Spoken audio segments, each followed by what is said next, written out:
So this is Fam Electric Ghost, and we're live on the air for the first time with Carina Gardner, CEO of Design Suite and a fabric and craft designer. Welcome to the Fam Electric Ghost podcast. How you doing tonight? So good. Thanks so much for having me. So I want to let people know a couple of things. Like if you can see up there, there's an icon that says listen on Newsly. We are a featured podcast on the Newsly platform. And for all the people watching or listening, if you use coupon code GHOST, you can check that out for 30 days for free. We'll be on Newsly later today, so you can check that out. No cost to you if you use the coupon code GHOST. And then we've got your link up. We've got a couple of links. So we have the first one is designsuitecourses.com/free. And then we've got this other one that we have, Carina Gardner shop .myspotify.com, shopify.com. Yeah. So we can alternate between those during the show. Yeah. And then other than that, we want to talk about the focus is like from hobby to profitable creative business. That's kind of like the focus of the story, and then we'll get into it. But again, thank you for being on the show. I'm so excited to be here. So one of the first things we always ask guests, this is a new thing we've been doing lately, is like what motivates you and why do you do what you do?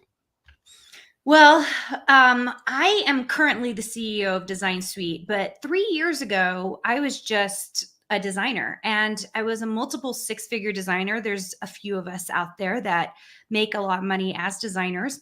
And I kept getting hounded because people are like, we don't understand how you're making so much money as a designer. So I started a program to teach people the way to make money. And just as a background, I actually have a doctorate in design. So I taught at the University of Minnesota. I taught at the Arts Institute. I taught graphic design. My specialty was typography and packaging design. That's mostly what I taught at those schools. And so I have a little bit of an academic background already, but that wasn't the thing that made me successful at design. The thing that made me successful was business practices, understanding how to market my stuff, understanding how to use platforms, and how to get licensing deals.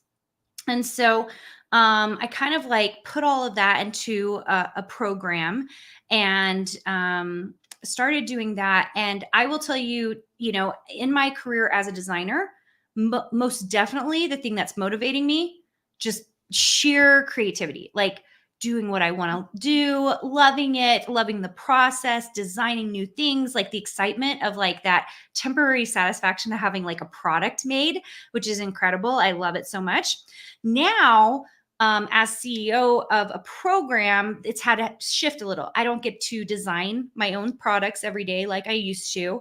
And instead, a lot of the motivation comes from the members when I see them winning, when I see them making money, when they're like, this has completely changed my life.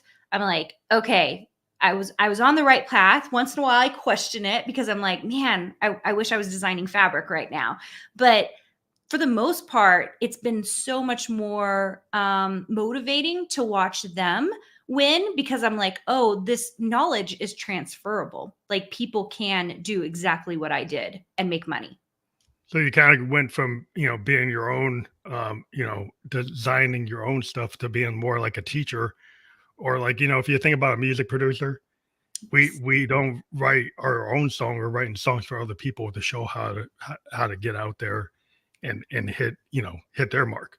But it's more about lifting other boats. It's so true. Yeah. And it's way more exciting than I thought it was going to be, if I'm going to be honest. Like, I knew I could help a few people. I was like, hey, if you just do these things I'm telling you to do, like you can make money. Okay. And then a year or two into it, like people really started making money and like a lot of money. And I was just like, oh, snap, this really works. Like, because, when you first start something, you're not sure, especially like for you. I mean, like you come from the music world, you put a song out and you're like, yeah, I don't know how well it's going to do, but you start putting more songs out and you kind of start seeing, oh, like this has an audience, this has a demographic. Same with design. It takes a little bit of time of producing design work to find the right audience to hit it. Yeah. It's like, I don't know. It's like the creative process. There's some level of vulnerability when you first start, right? Because you're not sure. Yeah. You're not sure if you should present.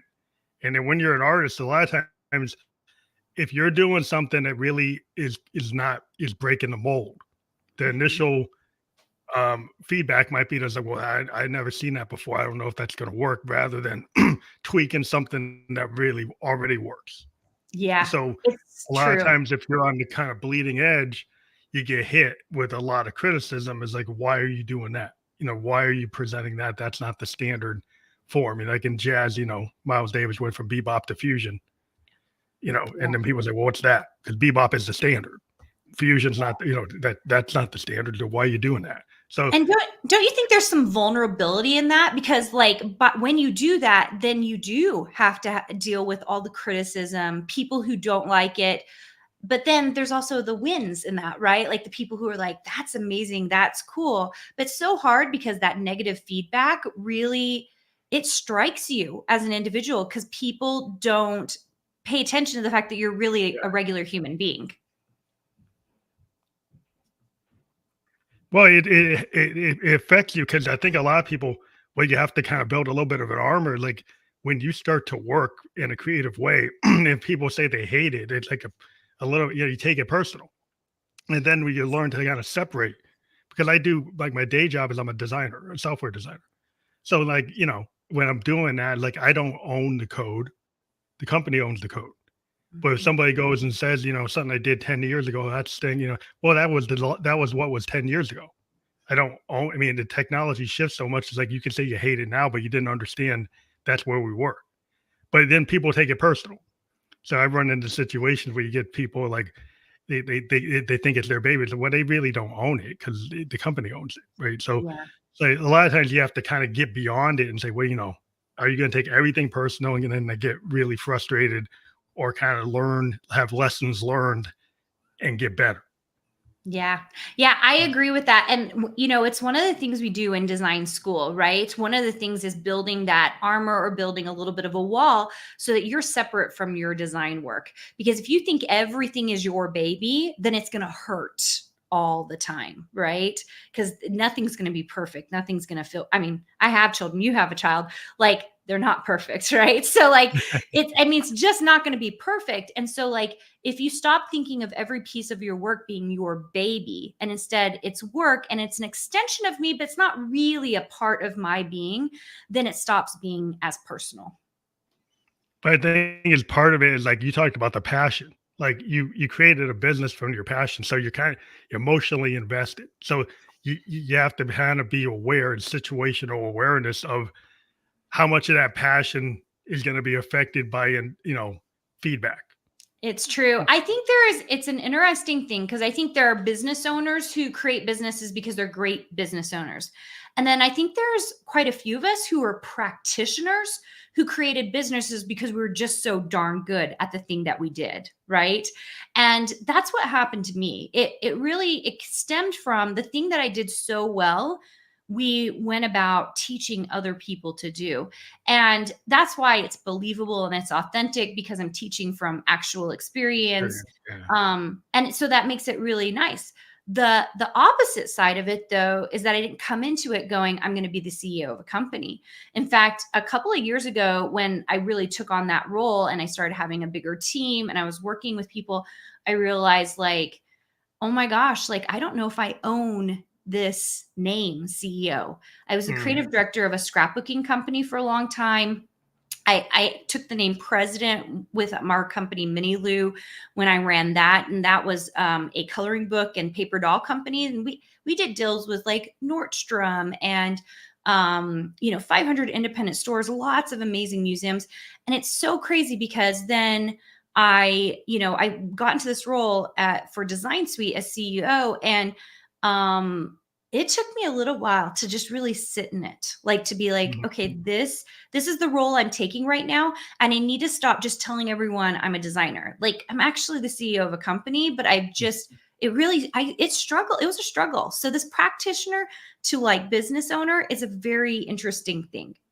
I think sometimes, like, when you kind of fall into it, or you didn't expect it. There's some people, they say right out of business school, I want to be a CEO. Right? Yes. They're directed to do that, and then they find it really hard. And then what you find is, there's a lot of situations where some people, like entrepreneurs or artists or designers, they kind of go on a path, and then it makes sense to actually be the CEO, to Mhm. become the CFO. And it may have not been their plan.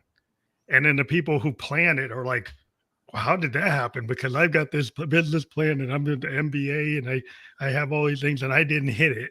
And this person that wasn't even planning on it hit it. But it's like, this opportunity knocks and you pick it up. And sometimes it's really aligned.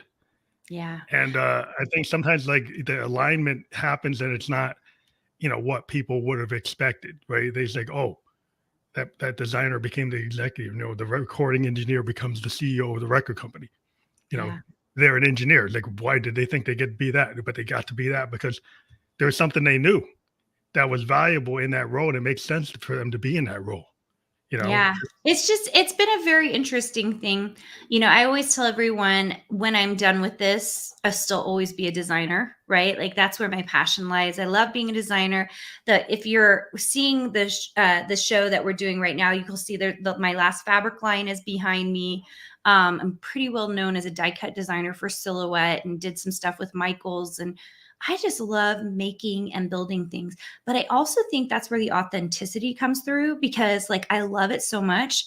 It's really easy to hand that over to my designers who I work with because they're all like, seeing me make stuff and being excited about it. And they're super excited too. They're like, I can't wait to make stuff. Yeah, it's there's an example like in the automotive industry, there was like this trend of bringing in people that weren't engineers from other industries. Like somebody comes in from retail, right? It has nothing to do with engineering at all. And they come in, they take over like an auto company. And yeah, maybe they can sell widgets, they're good at that. But a lot of times the tradition was like, the engineer becomes the CEO because the Mhm. engineer kind of knows the design of the cars, right? And kind of can get excited with the new designs rather than maybe cutting the cost on the designs, but actually getting excited about certain things. And I think sometimes having that passion about what you do and the connection to what you do, it makes sense for you to be a leader Yeah. because then you can communicate in a way where it's not just like, oh, this skill is transferable from this other industry. And maybe it can be, but I think there's like having that direct connection, I think is valuable. Yeah. I've really loved it once I kind of settled into it. And it's so funny because it's the exact same things I have to teach my designers. So I get a lot of crafters and surface pattern designers, people who are like crafty and they make stuff, but they don't encompass the role of designer. Like even though they're designing, they're working in Adobe Illustrator, they're working in Procreate, they're making stuff and they're selling it. They refuse to tell people they're a designer. And so it's so funny because when I ran into that, because they're kind of having identity issues, we started talking really a lot about that. And can I tell a story really quick about something that happened with one of my design? So I was 6 months into the program and I had a designer who came to me and she was like, Karina,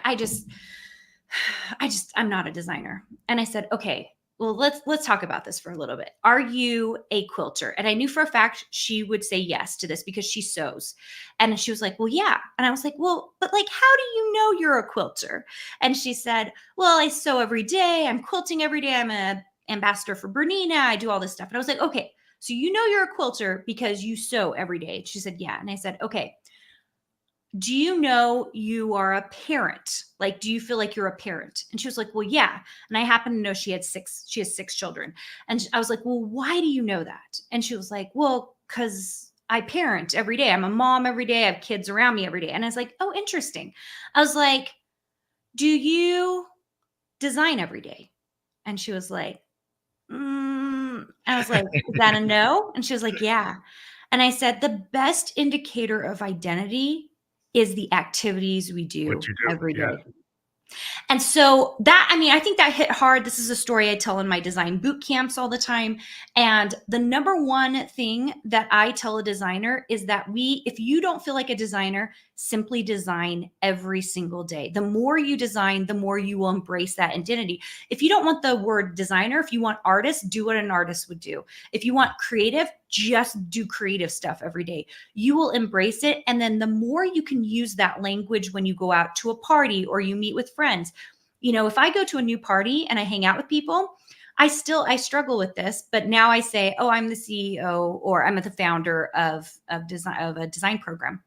But I used to always say, Designer. oh, I'm a fabric and craft designer. And that's what I tell people, all my designers to say. I was like, say that, because sometimes they won't say that. They'll say, oh, I'm a stay-at-home mom. And I'm like, but you freaking make money as a designer. And they're like, I know. Say, I'm a design, I'm a paper designer. And the reason you have to do that, there's two reasons. One is it instills it in us when we say it out loud, right? And then the second reason is actually far more important, but people don't realize it. Most of the jobs that get handed around in the design industry is all word of mouth. And it's by simply saying, I am a designer, that the person you're talking to probably has a sister, a brother, a CEO they know that needs a designer for something. This is how all the jobs in all those networking connections, that is how they all happen. I can tell you, we have multiple designers who have made a lot of money in our program by simply learning this one little trick of telling people they're a designer. What's interesting is like when I work with life coaches and therapists, what they find a lot of creative people have a problem with is like imposter syndrome. They have a lot of problems with limiting beliefs. So they could, all their life they've been an artist, but then they deny it. So then when they're at that party, they won't say it. Like you said, if they don't say it, then they won't get the opportunity. It's kind of like this idea of the law of attraction, right? So if you let people know you're a creative, you're going to get pulled into the creative sphere, and you're going to get in that environment. You're probably going to get opportunities. But if you deny what you are, then nobody's going to know what you are because you're hiding, and then so true. It's not going to happen. It's like an endless cycle. And I think that law of attraction is actually a really good way to put it, because it's like what you put out in the universe does come back to you, however you think of it. But it's also our words and the way we behave, right? When we send out positive things, a lot of positive things come back to us. When we send out what we are and what we think we are, guess what?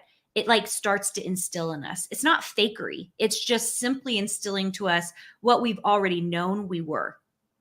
Well, I think it's authenticity, because I think when you're willing to be vulnerable and then put work out and then actually show the work is uniquely yours and that you have a talent, you're willing to share it, that sharing breeds opportunity.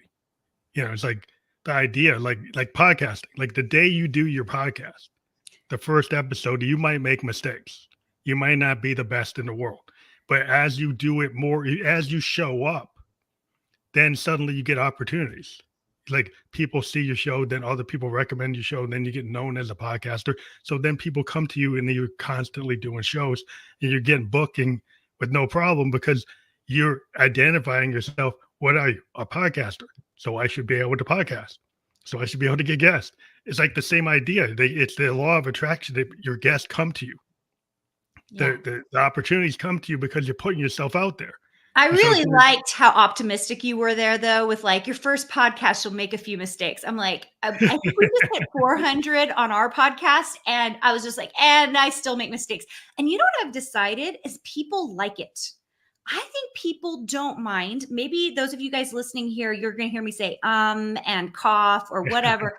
And at the end of the day, it's because we're regular human beings and we just happen to be talking on a platform, right? But we're real regular people just having a chat here. And I still make so many mistakes on my YouTube channel, on my podcast channel, on my stories. I just make a lot of mistakes. And I've just decided, you know what, if people don't like it, then they're looking for a movie star or someone super polished. Well, that's the thing is I try to explain to people, some of the reasons why I do live podcasting. But there's a lot of people that feel they should do very polished, highly edited with music behind it and all kinds of graphics and applause coming in, all these things. They're highly produced, right? And I felt like, okay, I tried it. I said, well, that's not me, because it didn't feel right. It didn't feel comfortable. And then what I found is like, I'm like an improvisational musician. And I said, well, that's my talent. So I figured, why don't I bring that to podcast? And the idea, like, I don't have to edit the ums out. I don't have to make it exactly perfect because, like, it's in the present moment kind of flow state situation. And I think people appreciate that compared to like an infomercial or something that's like actors, they're trying to act like they're not actors, right? So when you're dealing with actual real people, like their real lives, and you're telling that human story, there's something about that that is a lot of people get drawn into it because of the honesty, because the authenticity and the vulnerability, and the stories are unique. And so that in itself to me is the reason why I do it, because I like that not knowing what it's going to be. And I'm some people so fear that, impressed that you do but I this. If don't. you did this live with like music, that freaks me out. But I mean, you're an amazing musician, I'm assuming, or you wouldn't do that. I don't mind doing it speaking live. I don't know if I would love designing live for people to see. That might kind of freak me out, but Oh, that might be that's hard. interesting. Yeah, it is. It's very interesting. I wouldn't mind putting together a craft. Like today, this is for a summit I'm doing. This is a pop-up card. And so I Oh, crafted wow. it, and we had to have multiple videos, from above and to the side. Oh, But what you're doing. I wouldn't mind Right. putting this together live, but designing live, there's like a process for design. And maybe that's the case too with composing music to some degree, where I have like my own process of going through kind of figuring Yeah. what something's going to be until I hit that thing. I feel like I don't want anyone to see that. That's an Yeah. interesting thing I hadn't noticed about myself, but yeah. That's interesting because there are people that like to film that. I mean, they're filmmakers that will go and try to get a band while they're writing the album. Mm. And then they sometimes they get a lot of pushback because there's like that secret sauce thing where they don't want to show how that happens. They want to show there's like some mystery, some magic. And other people will say, well, I want to kind of capture that. And so there's like kind of dichotomy between like the filmmaker and the artist is like, I want to try to capture you at your moment of creation. And we're like, I don't know Mhm. if I want you to do that. Yeah, I wouldn't mind someone capturing it. For me, it's the feeling like I'm on camera and versus me just kind of being in my space. Because I will tell you, when my best design work happens when I'm in my pajamas with my hair in a bun, with no makeup on, probably eating a slice of pizza, like just totally a mess. Yeah. And I don't mind people seeing the mess necessarily, because I actually think that's actually a very honest way to be. Mhm. But like sometimes like it takes me a while to hit my stride in a design. Like if I'm not doing what I call production design work, where I'm doing like high volume, like I just designed a new line for my company, Riley. That's who I designed for, Riley Blake. I did it over a weekend, and I did it over a 24-hour period. And when I did it, like it was really messy. Like I think if someone saw it, they'd be like, I do not understand what she's doing. Because I'd be like, I draw one thing, I go throw it to the side, I go draw something else, I throw it to the Yeah. side, draw something else, throw it to the side. And then I'd have to walk away from it for a little while and then come back to it and be like, okay, I think this piece works and this piece works and this piece works, but I don't know if all of them work. And then something else gets thrown out. So it's such a messy process to me. Yeah. And teaching ends up actually being a very clean, chronological process. And so it's a very interesting dichotomy in what I do and what I try to teach people to do, but also telling them like, oh, this is kind of messy. Like the way you Yeah. get there is a little bit Yeah. messy. But sometimes it's not linear. And the problem is like the problem with a lot of teaching methods is it wants to be sequential. Mhm. What I find that over time as an artist, a lot of things are not sequential. A lot Yes. of things are kind of haphazard. They are kind of, there was a famous thing where documentary we were talking to Frank Zappa. And Frank Zappa was like this somebody who was doing a documentary on him, showed what he does. He would do live shows, he'd do taped shows, he'd do all these shows. He'd go to his house and he'd have all the tapes all over the floor in his living room.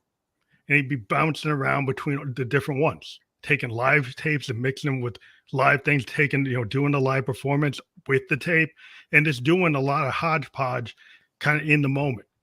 And basically he was honest and said, this is where my best work comes when I'm not thinking like linear. I'm kind of all over the place.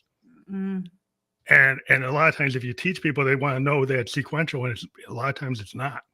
it And isn't. so, yeah, so it's kind of hard because like once you learn some basics, yeah, the basics can be taught sequentially. But when you Yes. start going into the practice, Yes. it kind of jumps, the timeline can jump all over the place. Yeah, I do think that I was just thinking about my time teaching at the University of Minnesota because, for designers in particular, and I don't know if they do this for musicians as well, but you have like your base core foundational classes, right? And then you have your upper class stuff, like the stuff you're doing your junior year. And it's taking all the information you had from your foundational to like be able to put it into these junior classes. Then you have like a senior capstone project where you've got like portfolio and all of that. And I was just thinking about, so we do a little bit of that in our program. There's 17 courses, and we're right now in the middle of building them out to semester long. So they're pretty intensive and crazy. But we actually give everyone a different roadmap based on who they are. So they can maybe they're taking Illustrator for Beginners, Illustrator Academy, and Fabric Design Academy. Whereas someone over here might be starting at Silhouette Designer Masterclass, Illustrator Workarounds, and More customized. yeah. So like everyone's got a different road plan, but we make sure that no one's actually on the same road plan. There's very few people who are on the same road plan because based on what you want to create, it isn't linear. It's not as, I wish it were actually a little linear. It would sure make it easier to teach, right? But that's why we have 17 courses, because it's like you're going this roadmap, this person's going this roadmap, and you're going to have some stops along the way to try to make it happen.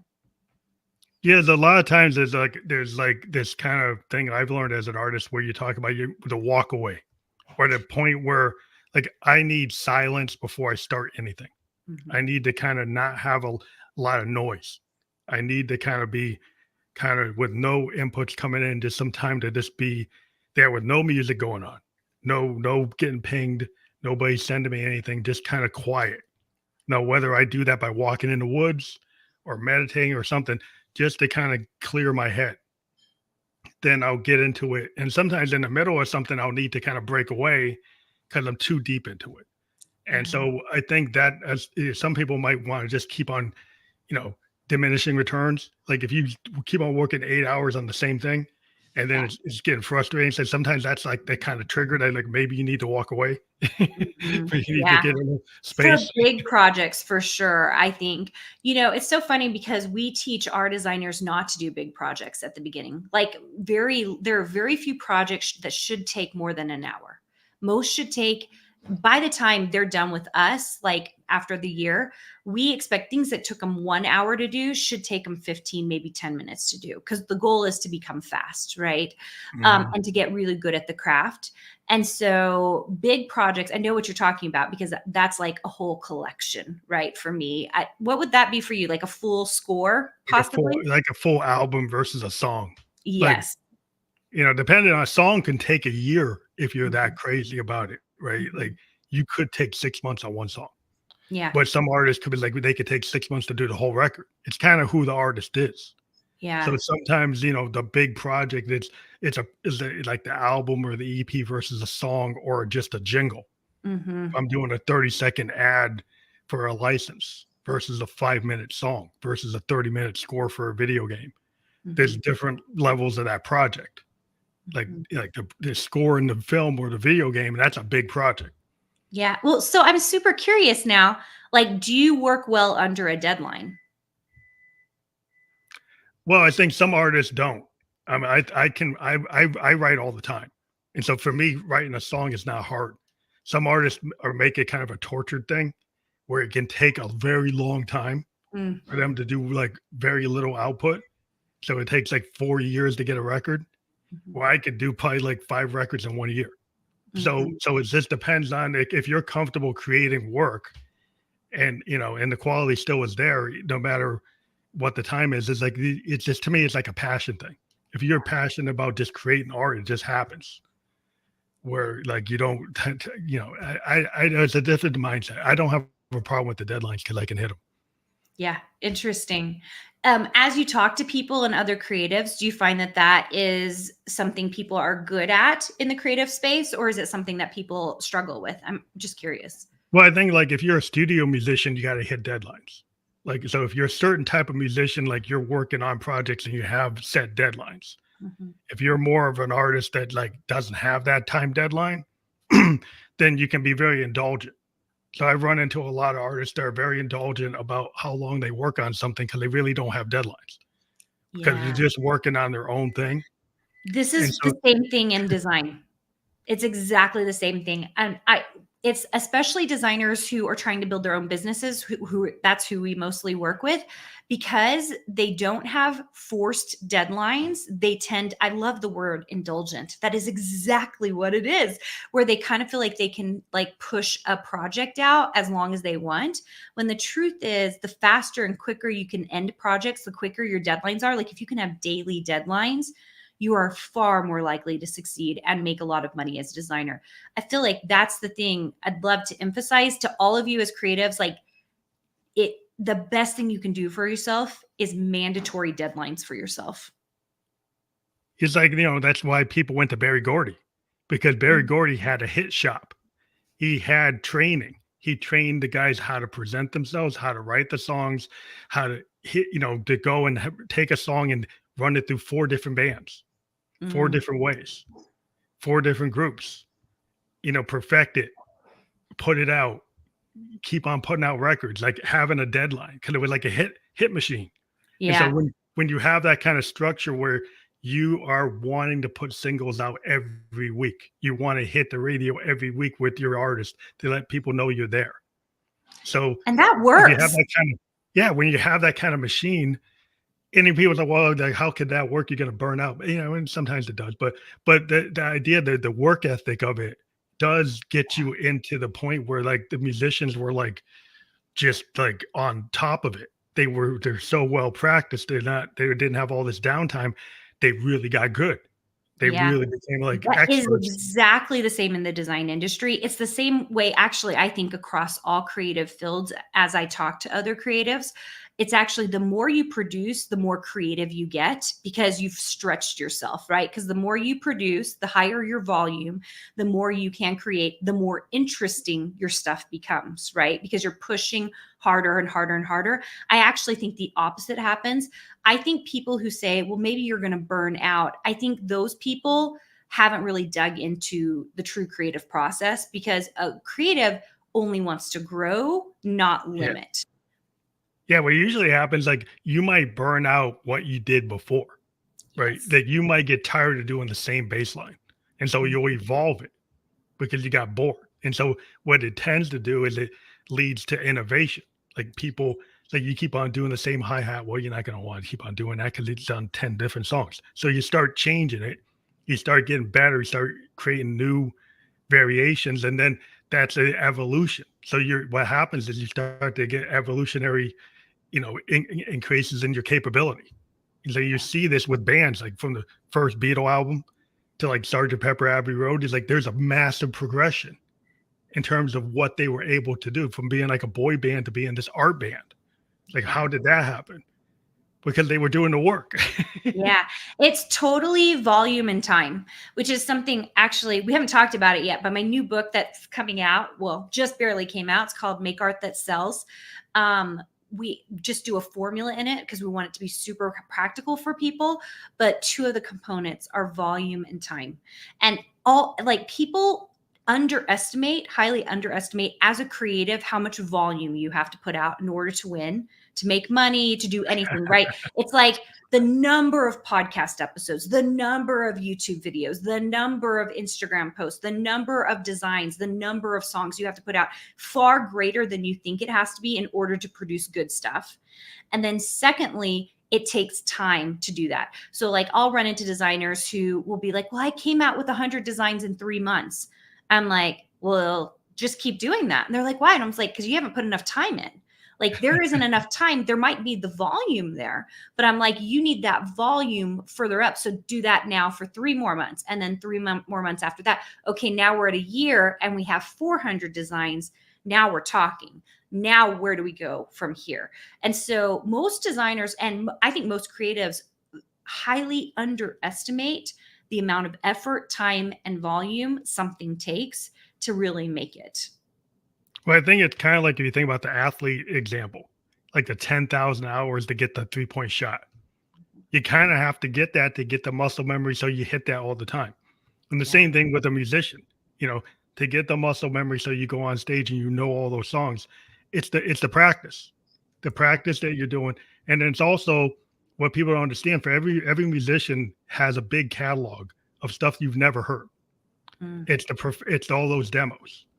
You know, you have like hundreds, if not thousands, of demos before anybody ever even knows that you're big, because that's the process you did to get to where you are.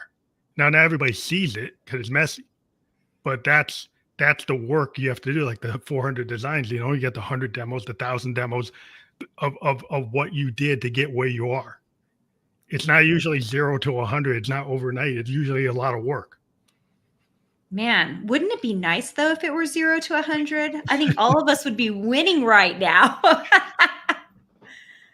Yeah, it's just I think people underestimate the level of work, you know, because they think, well, I'll put like one album out. It's like you might actually have put out 5 albums with the material to get to that one album.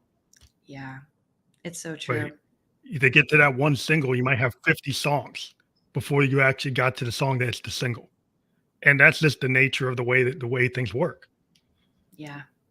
I think that's really hard for creatives to hear because I think we want to feel like everything is like spontaneous and like, I know for designers anyway, we kind of want everything to be like rainbows and unicorns and like butterflies are flying all around us. And it's like just spontaneous creativity. Sometimes we get a little bit like that. But it just really isn't, is it? Like most of the time it's scheduled time on my calendar to sit down, open up my computer, you know, open up Illustrator. On my list today, it's design a shadow box card. I'm going to design a shadow box card, you know, and it's just very kind of clear cut. It's not some magical thing. A lot of it is just muscle memory, like the thing that I do every day. And so it just feels easy and effortless over time. Yeah, it's really that you got to show up, because I think the mistake that some creatives do is like they think like they put the time in and then they take tons of time away from it and then they lose their capability. So Mhm. like a lot of times, like you kind of got to maintain that level of practice, you know, Yeah. and it's like, well, you do, because you lose it. Like, you know, a lot of artists is like, if they take a lot of time off, they lose their chops and then they got to build it back up. Yeah. That so they, if you're constant, if you can do something sustainably and incrementally where you're kind of doing it on a regular basis and you don't take these very long, like 2-year break and you don't do anything, which I guess Yeah. some people, that's how they want to operate. But like, I find that you kind of mess yourself up doing I it. think you start over. It's like starting over again. It's kind of like I hate to say it, like a diet, but like you screw up so bad, you're like at square one again. We were just discussing this in my program because someone of my members had a family loss, which is a very big deal. And you do need to take some time off to grieve. She's dealing with all the affairs that, you know, all the like death stuff. I mean, there's a lot of things involved. And I said, like, listen, here's the deal. This is what I want you to do. I was like, you need to walk away from design a little bit. Like you have to take care of this stuff. It's going to be hard and you're grieving and it's tough. But I said, like, just do whatever the minimum is for you to keep going. Because most people don't realize just even being able to do the minimum, even through hard things, will keep you still in a state of creativity. It will still continue to up level you because people don't realize if you're not taking a couple of steps forwards, you're actually taking a couple of steps back and you just don't realize it. You So lose it's it. like, yeah. So it's kind of like you just want to be in maintenance stage, which means like if you can just do the minimum, which might mean only opening up the programs like twice a week. It might mean only making one product that week. It might mean designing one little thing that week. That's still progress because that still keeps you going. It's the moment you walk away from it, I would say even for a month, that it gets really hard to jump back in again. Yeah, because then you get into that paralysis of like getting back in, and it's kind of like trying to learn the horse again, you know, and you lose it. You lose the skill set, and you know it's a lot of hard work, and it's like, why would you do that? And we got a lot of examples of, you know, musicians that take big long time off, and then they come back and then they're like, well, they're not where they were in '74. Yeah, 76, totally. they're not carrying themselves the way it is because they lost part of it, you know, and it's like you can see it. And it's like, okay, but you gotta like, okay, well, that's where you are now. So there's Well, like you have I to think move. you have to know yourself and you have to know human nature. I was just thinking, so every year or so, I go off sugar and flour for like 2 or 3 months. Okay. This is like this thing I do. It's so stupid because I do it. It feels really hard. Then I feel really great for like 3 months. And then I accidentally, something happens, a celebration, a something, and I start having a little sugar again. And the next time it's time for me to get off sugar and flour again, it feels really hard. Like I'm like, I don't want to do it, but I know I should do it. I'll feel so much better. I'll get my energy back. And I do think like you have to know yourself because willpower, I don't think is an infinite thing. I think it's finite, you know. There's a great book by uh, Daniel Pink called When. And he says your willpower by the end of the day, it's almost gone. Like he basically says you have a lot of it when you start your day. But think about especially early birds, people who can get a lot done. Like I can get a lot done between 6 a.m. and noon. Like, man, like I can like kill it. I can do like 10 days worth of design work during that time. The moment noon hits, and really for me, it's like 1 o'clock in the afternoon. It's just like, off. Yeah. You got to know yourself. Like if you know you're an early bird and all your stuff happens then if you set yourself up for failure by putting yourself like somehow you're going to do something at 3 o'clock. It's like, well, do you ever do that anything at 3 o'clock? Probably not. So it's like, you don't want to probably do that. I know. We actually moved a lot of our meetings in my company around to that because I could do meetings. Like I could like meet with people, get our stuff done, know what was going to happen the next day. If I could do my deep work, is what I call it, in the mornings. And so we moved, and actually we did a couple of different crazy things. At the beginning of this year, well, we had annual meeting with my leadership team. And one of the big things I said to them is, how can we schedule no meetings on Wednesdays and Thursdays? I was like, can we have, so Tuesdays are our main design day. Like we meet with members that day. We have all kinds of things going on that day. Monday is like a lot of team meetings, trying to get everything sorted. And then Friday, it's like all the like leadership meetings, follow-up meetings. A lot of my podcasts happen on Friday. And I know we're doing this on a Wednesday, but notice it's in the afternoon. I don't know what time it is for you, but it's the afternoon for me. It's 4 o'clock. I'm like, I can do a podcast at 4 o'clock. That's not my, for me, it's not my deep work. My deep work is designing, writing copy, doing creative work. Like I want that in the morning where I'm really, really like, oh, gung ho for it. And so we did this. And I can't tell you, just even having more of a fuller day that where all the creative stuff can happen in a single day, I accomplish so much more. Like it's insane how much more I can accomplish by just simply pulling everything. Like there's not allowed to be anything until noon on Wednesdays, on Thursdays, for sure. For me, it's been like, yeah. Well, I think like in design work, like a lot of times we get pulled into a lot of management meetings. Yes. And then we kind of push back. It's like, if you want us to actually build the program, you got to give us time to build the program. Yeah. If you keep on putting us in for like 4-hour meetings every day, how are we going to build the program? So they got to give us some part of the week where we're all about design. And then there's other days you can stack that with meetings, but give us like a full spread of time so we can actually do the work. You know, and it's like, there was like, you know, because a lot of times like the managers, you know, I don't want to put them down, but it's like they don't do the work, right? So if they don't understand that I need to have a clear space to do the design, you know, whether it's a computer program or writing a song, whatever, you need the kind of space to be able to do it. Well, and longer blocks of time. That's the other thing that was so beautiful about this Wednesday, Thursday thing that I implemented in my company. So some of the people meet, like, so Lisa, who's our design suite lead, and Abby, who is she's our design suite assistant. The two of them work a lot together. So they will schedule working meetings together on Wednesdays and Thursdays, but the two of them are literally working together. Like they're on their computers. Application development. So they're just sitting there working together. That is really different than having a meeting that's more managerial, like what's going on with this? What's going on with this? How are we doing this? And so those meetings are not allowed to happen except for on Mondays and Fridays. Tuesdays is Design Suite's program day. So we have a lot of program stuff going on where we're meeting with members and all of that.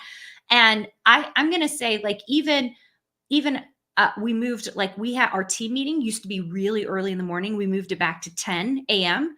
So I could just spend the first 3 hours of my week sitting down and like really like thinking about like what needs to happen for the week and doing any Mhm. creative CEO work that I need to do, which is totally different than design work. Like Yeah, creative yeah. CEO work like bends my brain in a way that my design work doesn't. And so I think that's really important. And I don't think we give ourselves enough space to do that. And I mean, truly do it, because, you know, people put space on the calendar and they don't do anything with that stuff. Like that's not what I'm talking about. I'm talking about like you literally sit down and you're like for 3 hours doing the creative work. Well, I think sometimes some people feel like they gotta fill the calendar to show that they actually have an activity when they don't understand, like, the activity is actually the production Yeah. that it needs to happen, and if you overfill with too much micromanaging meetings that aren't productive, they're more like metric meetings, rather like, "Well, where are you?" Like, "Okay, we keep on asking me where I am, and you're not giving me time to actually get where I need to be." Yeah, Yeah, totally. so, It's so like true. yeah, so it's like once you like I think it's a level of trust. Like if you've got people that can do work, trust them to do the work and then ask them where they are if you give them a reasonable amount of time to do it. But if you keep on interrupting them, Yes. interrupting that flow, like the flow state doesn't work well if you're getting interrupted every 10 minutes. Yeah. You know, it's like how are you going to do Yeah, that? it's true. Do you work virtually or in an office for your day job, out My of day curiosity? job is I'm totally virtual. I Mhm. deal with teams all over the place, people in Canada, people in different parts of the world. And it with programming, it's highly possible. Like what we do is all algorithms, and it's it's designed, it's interfaces, UIs, and stuff. But it's like everything we do these electronic whiteboards in online meetings, and we do JAD sessions where we'll have like 5 or 10 people working on something in real time. A Yeah. programmer actually doing code, a tester, a QA person on, a UI person on. UI guy does the change, does a Java change, and then somebody goes in with the back end change, and then they actually watch it flow through with the tester and look at the reports, look at the downs. They get to see the whole thing in real time, so we can That's actually. actually my favorite way to work. Like if I'm unless I'm working alone on a project where I'm just doing, I actually love that.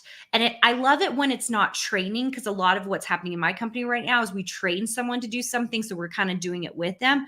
But I love it when, so my executive assistant has been with me for, oh my gosh, almost 3 years now. She's amazing. And like she and I will get on, and the two of us will just be like, okay, I'm like, I'm writing the email. And she'll be like, okay, I'm writing the zaps. And then I'll be like, okay, I think this part's done. She'll be like, okay, I'm moving it over to Monday.com. Okay, I'm moving it over to Kajabi. Okay, I'm moving it over to GHL. And so like then the two of us like get all the software and everything. That is a beautiful thing. There is a beautiful flow to that when you can have a team that can do that. Yeah, it's just there's a lot of synergy that we found. It used to be because I'm a child of the '70s. I would be in an office, my programmer is like sitting right next to me. My UI guy sitting next to me. The Q, we're in the same row. We're in the same area. And we would just be in there and have a whiteboard on the aisle and we jump on it. But we can do all that virtually now. Yeah. And the thing is, one guy might be in India, one guy might be in Canada, one might be in the US. But we're all doing the same thing we used to do when we were in that queue. We're in an aisle, kind of Mhm. talking over the desk. And we find that we actually work more. That Yeah. like we work longer hours than we did in the office.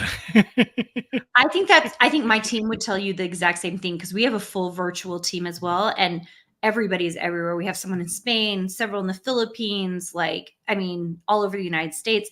And I would say, because we don't tell anyone what time to work, like everyone can work whenever they want. So if we have like night owls who like to work, that's great. We have morning people, they work. Um, but I do think I think people work harder and faster at home, like because we're kind of like, okay, we're just getting it done. And I also think, and I don't know how big the company you work for is, but we're kind of a smaller team. There's only we have 14 people on the team, and so because we're a smaller team, everything we do matters, right? Like every single thing everybody does really contributes to the overall. It's very stressful to me as the CEO, because I'm kind of like, oh, did we drop any of the balls, right? Because like all the little things going on. But I also think it's a really beautiful thing because everybody knows they're important. Like everybody knows that the piece they play is really important. Right, it's just interesting. Yeah, my team is. I have in a bigger company, but it's like we figured out. We were doing some of this stuff before COVID, that we can be more efficient, because we get pinged, and I can jump on something like right after this. If somebody pings me, I could jump on something and it has something like right now, like later. And it's like you used to have to like, oh, I gotta fly there, I gotta drive there, I gotta get an Uber. It's like all that is gone. So if I need to check something, I can check it like right now. Yeah. So that's like, those type of efficiencies. Some people might be, oh, well, you can't be efficient. Like there's a lot of stuff we can do Yep. that's faster and better, and we can immediately like stop a problem, like right now. And so Yeah. I think it's just it's a modern technology. It's like where we are today with our tech. We're just able to talk like we're talking now, and Yeah. I think it's like a community. It's like a community thing where now the teams are so open that like they're international teams. Mhm. They're like cross coast. Somebody could be in LA, someone could be in New York.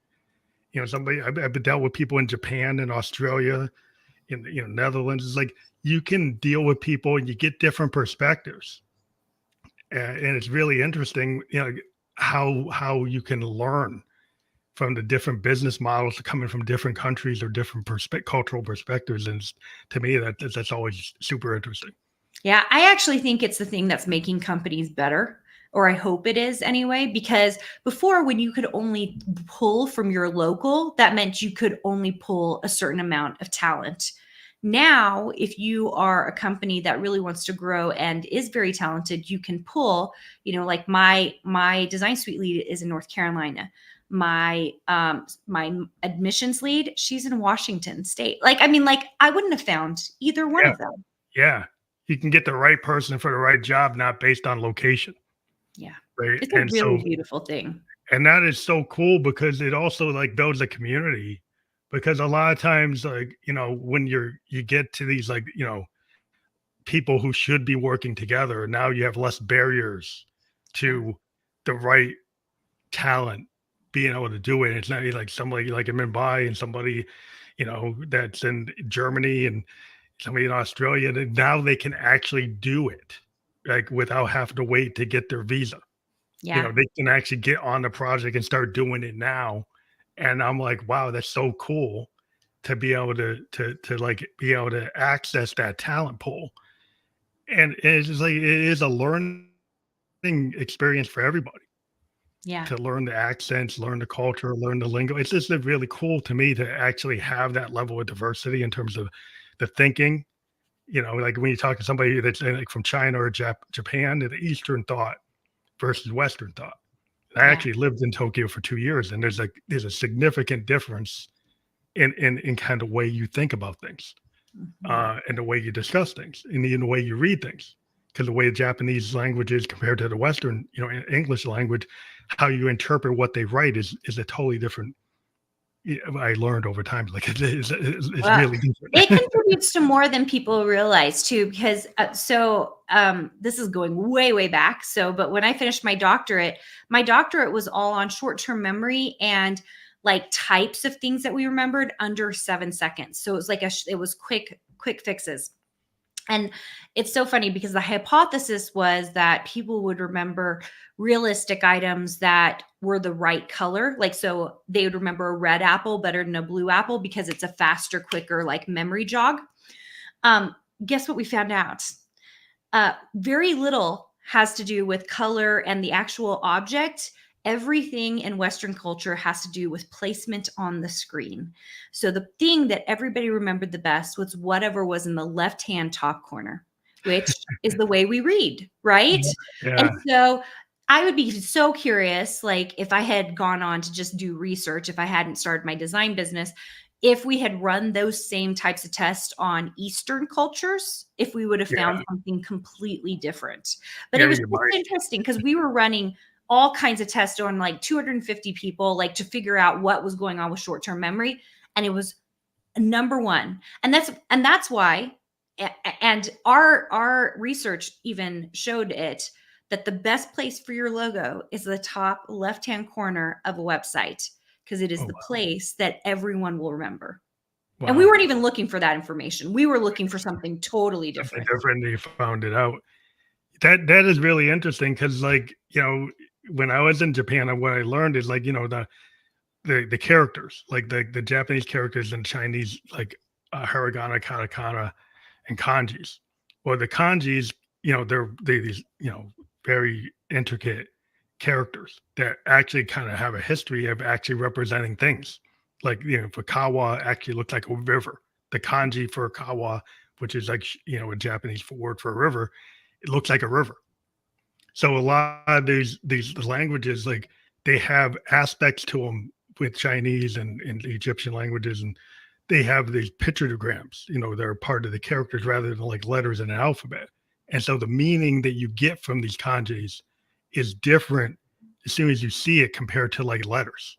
Mhm. And so it actually invokes different perspectives. And I'm like, wow, it's just that it alone causes like a different level of thinking when you Mhm. look at like the documents and things. It's like it's just a different perspective. Yeah, and it's clearly learned. So, because like I'm half Chinese. My mom's Chinese, and I watch a lot of Korean shows, but I think like a Westerner because I like she will say something, and I'll be like, what are you saying, mom? And she's thinking about it a little different than me because she's actually from Malaysia. She's ethnically Chinese, but she's from Malaysia. And that's even different than when I went to mainland China, the way they think. It's just very fascinating. Yeah, I just love, like, in terms of like the art of it, because my Mhm. daughter got like a lot of Shinto aspects, and she went to a Japanese kindergarten and preschool.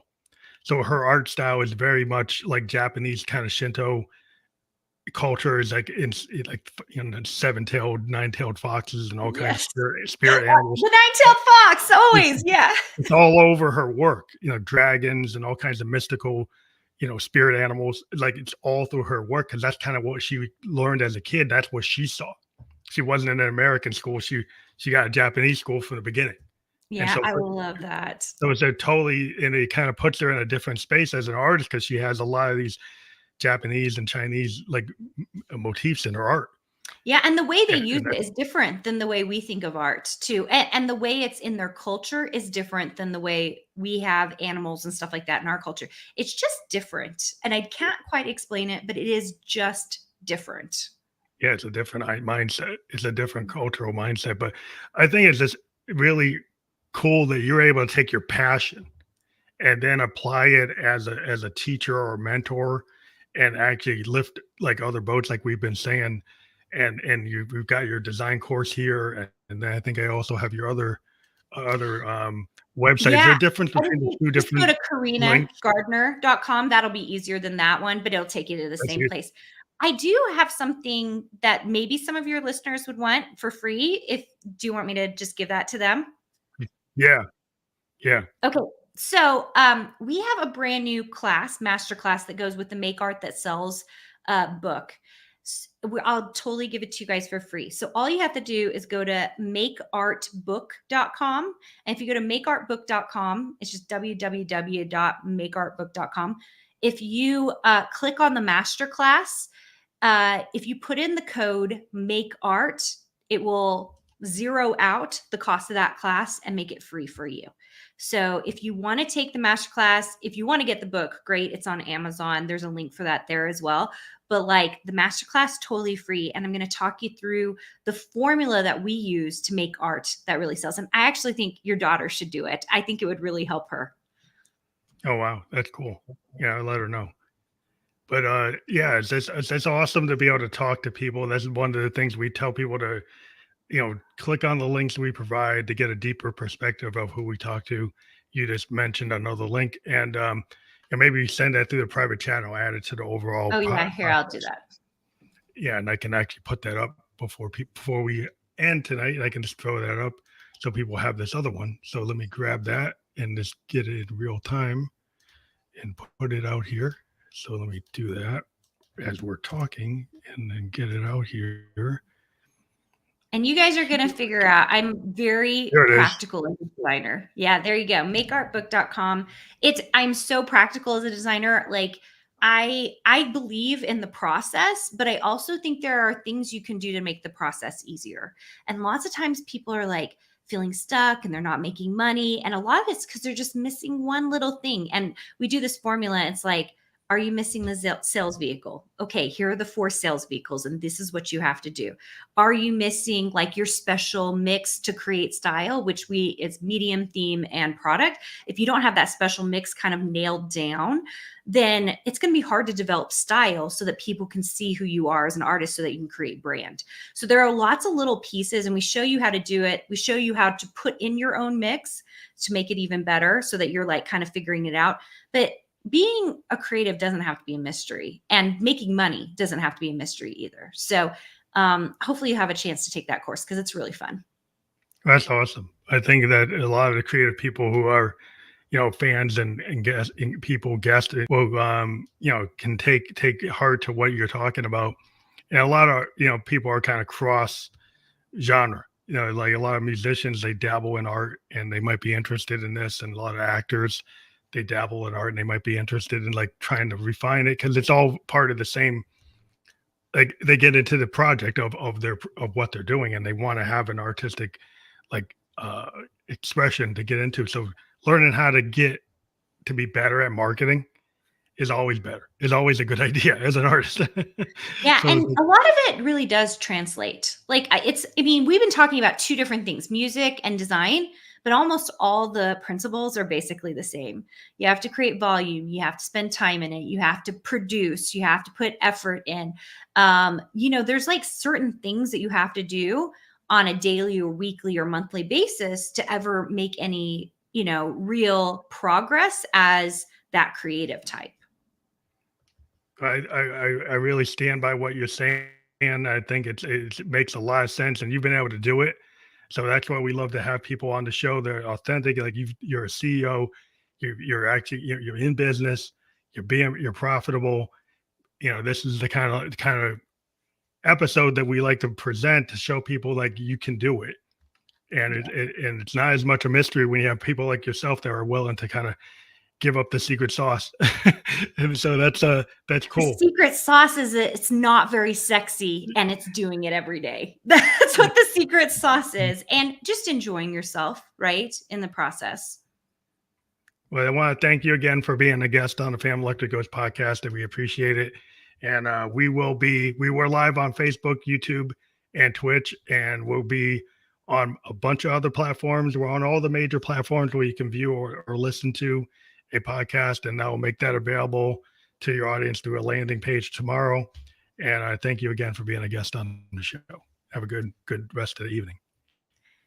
Thanks, guys.